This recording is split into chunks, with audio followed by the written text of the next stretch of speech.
Seacrest Recovery Center. Today I'm going to talk a little bit about people, places, and things in recovery.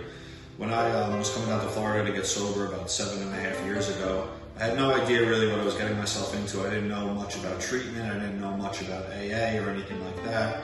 And I went to treatment. I got out. I went to sober living.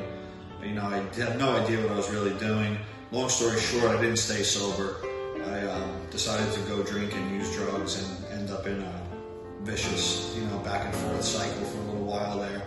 But when I finally did get sober about 6 years ago, I had to change a lot of different things, and the first thing was people.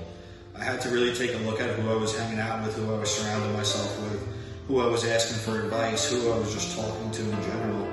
And I was in an intensive outpatient program with sober living, so I'm in sober living, and I realized I can't be hanging out with the same guys in my halfway house and expect to stay sober. The statistics are that, unfortunately, most people aren't going to stay sober. So what I did differently was, I had a sponsor at the time, and I asked him to, he gave me a bunch of his friends' phone numbers and pretty much said, here's 5 guys' phone numbers, I want you to call them every single day.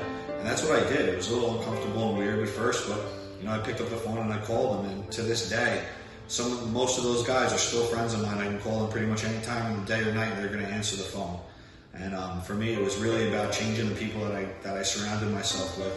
Just hanging out with people who were more serious about their recovery, more serious about, bettering their lives in general.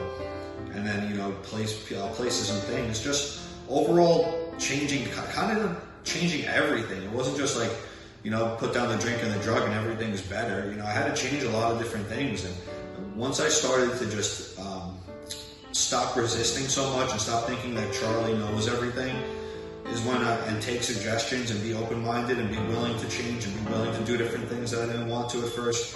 That's when things really started to change. It was when I became more, willing. And for me, it was mostly about the people. It was mostly about who I was hanging around with. What guys in AA I got around. And if it wasn't for some of those guys early on, I probably wouldn't be here today. So that's all I have.